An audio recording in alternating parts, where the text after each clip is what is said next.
रोशनी इसकी अंधेरों को मिटा देती है। जिंदगी अपनी ये खैरों पे लुटा देती है। इसका मकसद तो है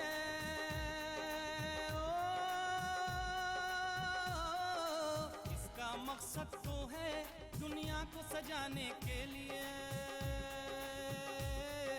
शम्मा जलती है पिघलती है ज़माने के लिए। शम्मा जलती है पिघलती है ज़माने के लिए। शम्मा जलती है, शम्मा जलती है।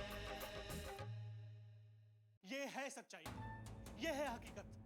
अल्तमश के इनकार करने की वजह। इस तरह गुस्सा करने से कुछ हासिल नहीं होगा। तो फिर मैं क्या मानूं? उसके इनकार पर अपना सर झुका लूं? क्या मैं ये मानूं कि हमने अपनी औलाद पर से ही अपना हक खो दिया है? पता नहीं क्यों गुलनाज ने ये जिद ठान ली थी कि वो निकाह करेगी तो सिर्फ मुझसे, और उसी की बात पर जमाल भाई रिश्ते की बात करने आ गए। कोई गलतफहमी नहीं हुई है चाचा जान। गुलनाज ने मुझे खुद कहा है कि वो निकाह करेगी तो सिर्फ अकबर के साथ करेगी। आप इसका मतलब तो समझ रहे हैं ना कि मेरी बहन की लाश बाहर पड़ी थी और तमाम लोग जमा हो चुके थे। उस दिन मैंने महसूस किया कि कितना मजबूर था मैं।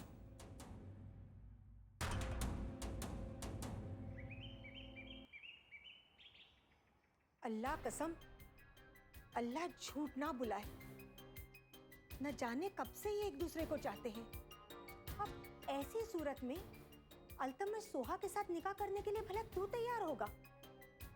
घर में ये बात और किसे पता है? किसी को भी नहीं मालूम, और मैंने हवा भी नहीं लगने दी भाईजान।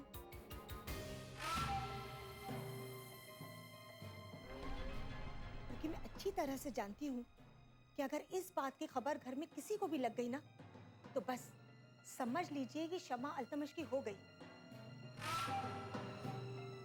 और हमारे लिए सारे रास्ते बंद हो जाएंगे।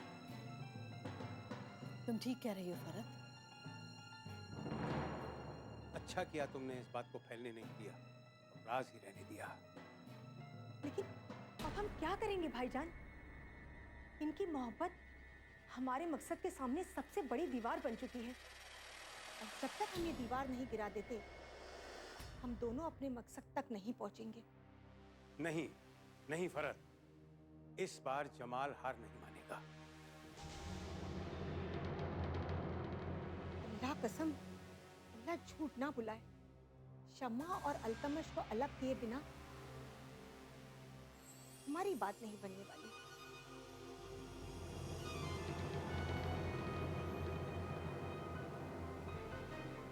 अल्तमश किसी भी हालत में सोहा के साथ निकाह करने के लिए हाँ नहीं करेगा। पर सवाल ये है भाई, अब इन दोनों को अलग कैसे किया जा सकता है? यही तो सोचना है। मैंने पहले ये शर्त रखी थी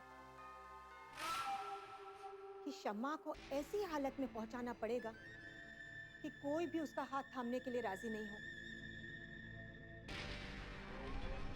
वो किसी और के बनने के लायक ही न रहे। शमा और अल्तमश अगर एक दूसरे से मोहब्बत करते हैं तो जाहिर है कि अल्तमश ने मोहब्बत में कोई शर्त नहीं रखी होगी।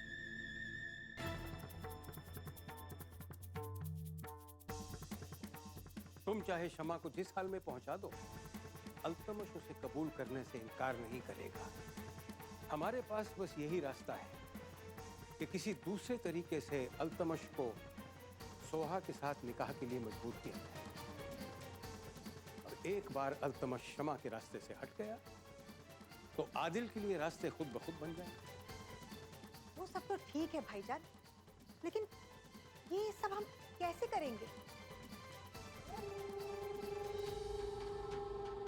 कैसे अल्तमश को सोहा के साथ निकाह करने के लिए राजी करेंगे?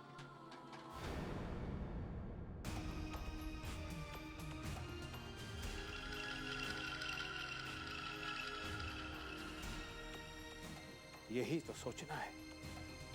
शम्मा जलती है पिघलती है ज़माने के लिए।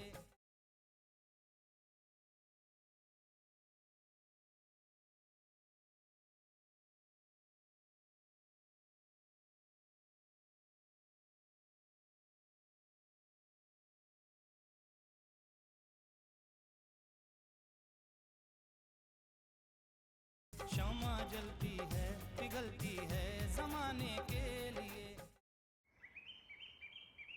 मेरी तो कुछ समझ में नहीं आ रहा है कि मैं क्या करूं। रेहाना बाजी का बार बार फोन आ रहा है, वो मुझसे जवाब मांग रही है, मैं उन्हें क्या कहूं? तो तुमने क्या कहा? मैंने उन्हें रुकने के लिए कहा। कहीं तुमने उन्हें ये तो नहीं बताया ना कि अल्तमश ने सुहा के साथ निकाह करने के लिए इनकार कर दिया? नहीं, मैंने उन्हें ये नहीं बताया। अच्छा किया। लेकिन एक बात मुझे समझ नहीं आई, अचानक उन्हें इस बात का ख्याल कहां से आया कि अल्तमश का निकाह सुहा के साथ हो जाना चाहिए? ख्याल चाहे जैसे भी आया हो, पर आया यहाँ से जाने के बाद ही है। उन्होंने तो अल्तमश को अपना असिस्टेंट रखने से मना कर दिया था। इस बात को लेके रेहाना बाजी का मुझे फोन आया। उन्होंने कहा कि अगर ये रिश्ता बन जाता है तो अल्तमश का कैरियर भी बन जाएगा।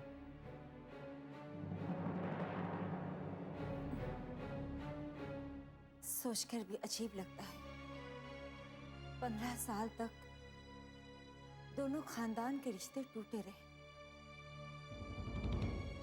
हमें तो ये भी नहीं पता चला कि सुहा कब पैदा हुई और उसकी परवरिश किस तरह हुई। कहाँ से पता चलता? 15 साल तक दोनों खानदानों में रिश्ते ही कहाँ थे? तो अच्छा हुआ कि 5 साल पहले जमाल भाईजान का इसी शहर में ट्रांसफर हो गया और हमारी लाख कोशिशों से ये रिश्ता फिर कायम हो गया। लेकिन आपा, अगर इस बार ये रिश्ता टूट गया तो फिर जिंदगी भर नहीं बच सकता।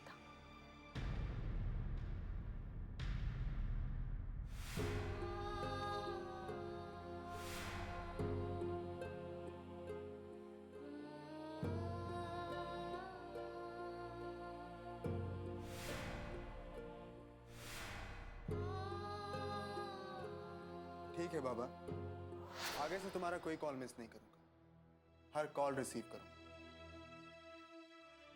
मुझे तुमसे एक बात पूछनी थी। क्या तुमने कभी किसी से मोहब्बत की है? बताओ ना।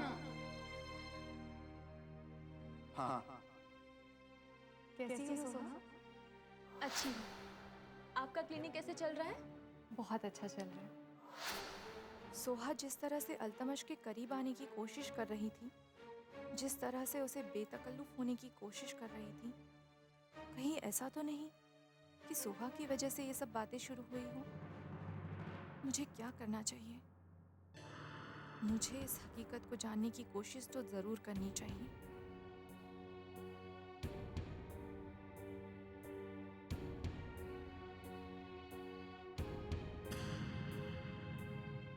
अस्सलाम वालेकुम शमा आपी। वालेकुम अस्सलाम। कैसी हो सोहा? अच्छी हूँ। और बताइए, कैसे याद किया आपने? घर में तुम्हारे और अल्तमश के निकाह के चर्चे चल रहे हैं। अभी तक कोई किसी नतीजे पर नहीं पहुंचा, तो मैंने सोचा कि मैं तुमसे बात कर लूं। आपी, आपको तो मालूम ही है, आज भी पुरानी बातों को कोई भूल नहीं सका है। दरअसल असल में अब्बू ने मेरी खुशी के लिए समझौता किया है। अब्बू ने मेरी खुशी के लिए पुरानी दुश्मनी और कड़वाहट सब भुला दी है। और इसीलिए इसी बात की चर्चा घर में हो रही है। सोहा, क्या तुम अल्तमश से निकाह करना चाहती हो? क्यों नहीं चाहूंगी आपी? दरअसल मैं अल्तमश से मोहब्बत करती हूँ।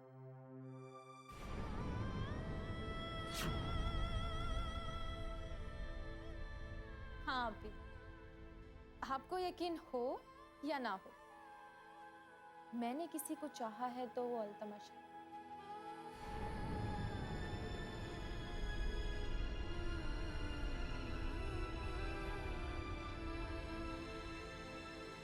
हर उस दिन अल्तमश की बेरुखी से मेरा दिल टूट गया था।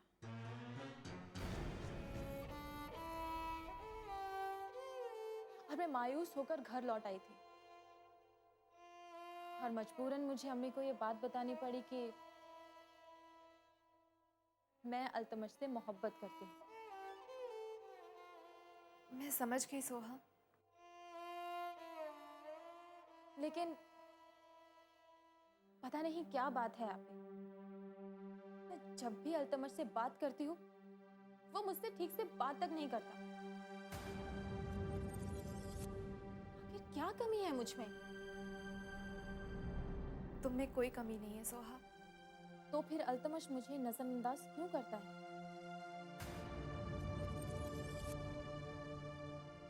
न जाने कितनी बार मैंने उसे अपने दिल की बात समझाने की कोशिश की, लेकिन ऐसा लगता है कि समझने के बाद भी वो समझना नहीं चाहता। तुम्हें सब्र से काम लेना होगा और कुछ फैसले वो ऊपर वाले पर छोड़ देने चाहिए।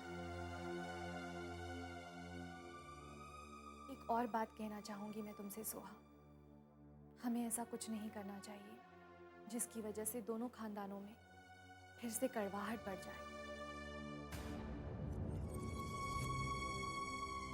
हमें ऐसा कुछ नहीं करना है। और फिर ये ज़रूरी तो नहीं कि हर मोहब्बत करने वाले को उसकी मोहब्बत की मंजिल मिल जाए। ये आप क्या कह रही हैं आपी? कुछ नहीं, मैं तुम्हें समझाने की कोशिश कर रही हूँ कि तुम्हें बहुत सब्र से काम लेना होगा और जो भी हो उसे खुदा की मर्जी समझकर कबूल करना होगा। खुदा हाफिज। खुदा हाफिज।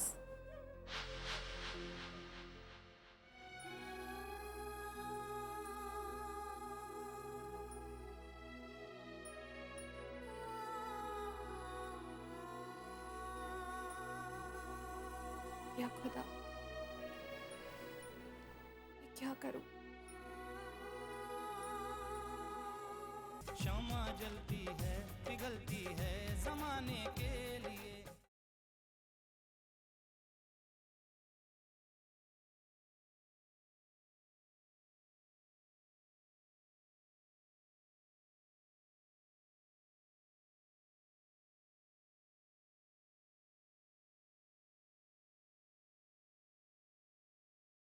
क्षमा जलती है, पिघलती है जमाने के लिए।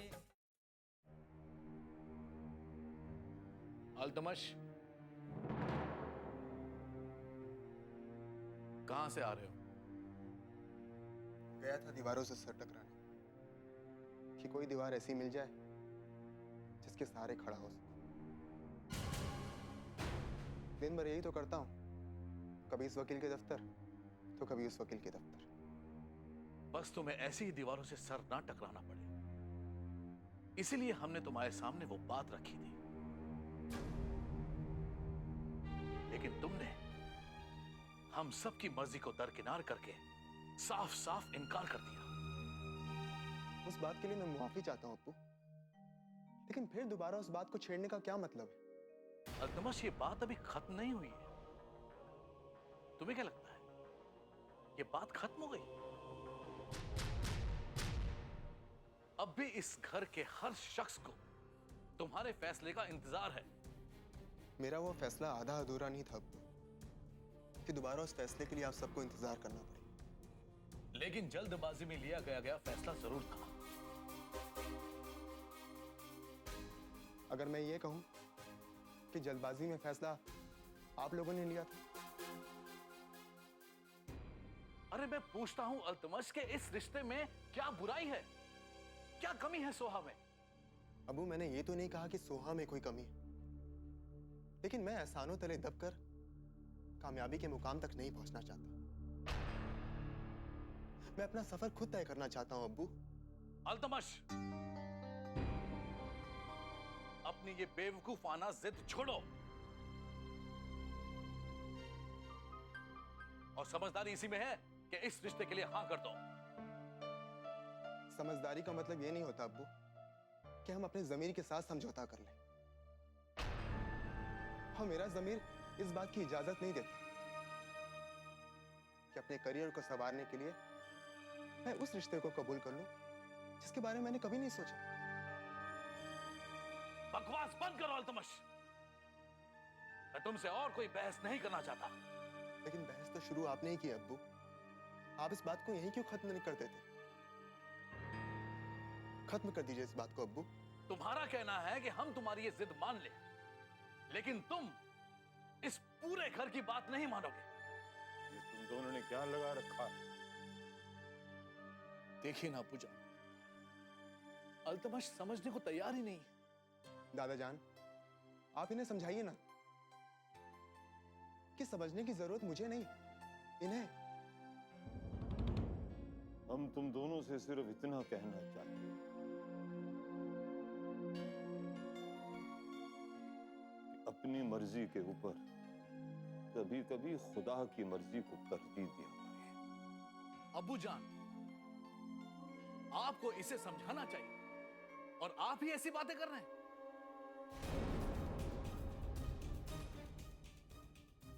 ऐसा ही होता है जब खानदान बड़ा होता है, जब सब एक साथ रहते हैं तो उसमें से एक किसी को समझाने की कोशिश करता है और दूसरा उसी की गलतियों को शह देने की कोशिश करता है, और बात वही की वही उलझी रहती है। अब्बू जान, हमने ऐसा कुछ भी नहीं कहा। अफसोस तो यह है अब्बू जान कि आप ऐसी हालात में कुछ कहते ही नहीं। और मेरा सवाल यह है कि आप क्यों कुछ नहीं कहते? एक बात कहूं, जिस लहजे में आप दादाजान से बात कर रहे हैं, अगर उस लहजे में मैं आपसे बात करूं तो आपको कैसा लगे?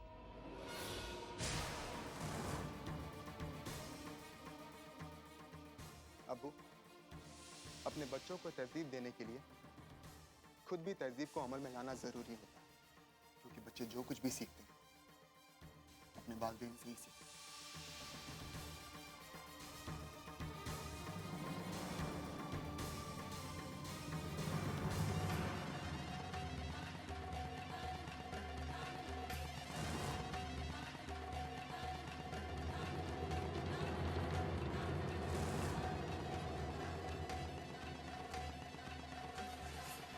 शम्मा जलती है, पिघलती है जमाने के लिए।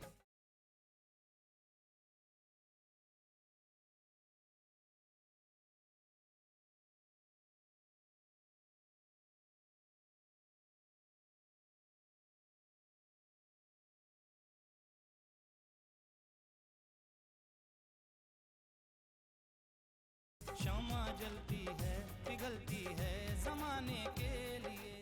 या अल्लाह, ये कैसी उलझन है। ये किस दो राहे पर लाकर तूने मुझे खड़ा कर दिया है। मैंने हमेशा इस घर की खुशियाँ चाहिए, इस घर में रहने वालों की खुशियाँ चाहिए। मैं खुद इस घर की खुशियाँ बिखरने की वजह नहीं बनना चाहती। ये किस मुकाम पर लाकर खड़ा कर दिया है तूने मुझे राह दिखा मेरे मौला। मैंने अपने लिए तो कभी कुछ नहीं मांगा और आज भी यही दुआ करती हूँ कि इस घर में रहने वालों के चेहरे पे मुस्कानें लौटा दे। मुझ पर रहम कर मेरे मौला, रहम कर। तेरे कारनामे भी अजब हैं, तू कुछ भी कर सकता है। तुझसे बस इस घर की खुशियाँ चाहिए। आमीन।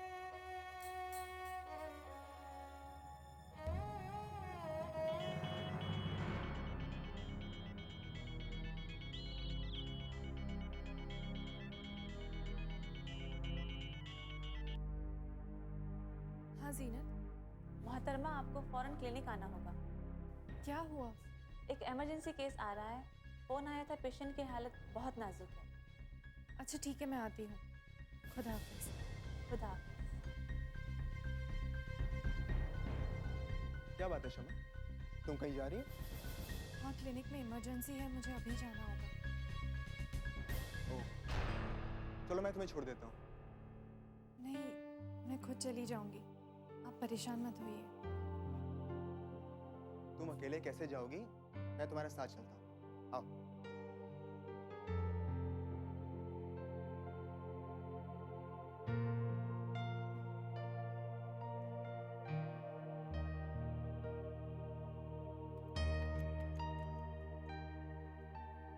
किस सोच में खोई हो तुम?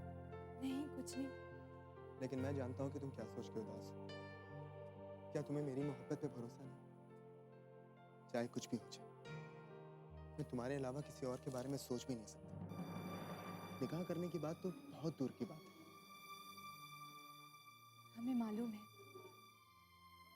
लेकिन हम नहीं चाहते कि घर वालों के दिलों में कोई भी दरार पड़े। हम चाहते हैं कि उनके दिलों में हमेशा मोहब्बत कायम रहे, सब एक दूसरे से मोहब्बत करें।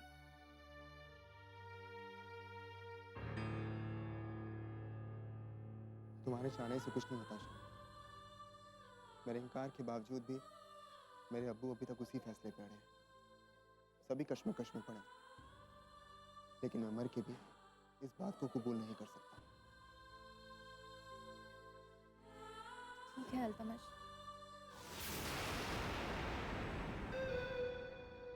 लेकिन घर वालों की सोच को भी गलत नहीं ठहराया जा सकता।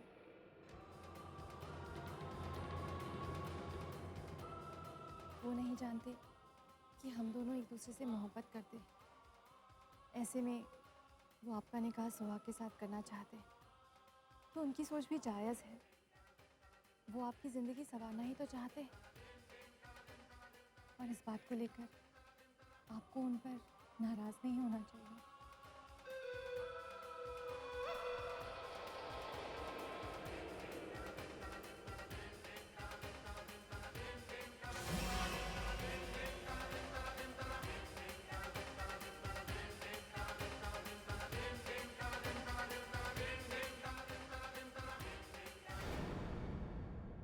अपने सीने का हर एक दर्द छुपाने के लिए, अपने सीने का हर एक दर्द छुपाने के लिए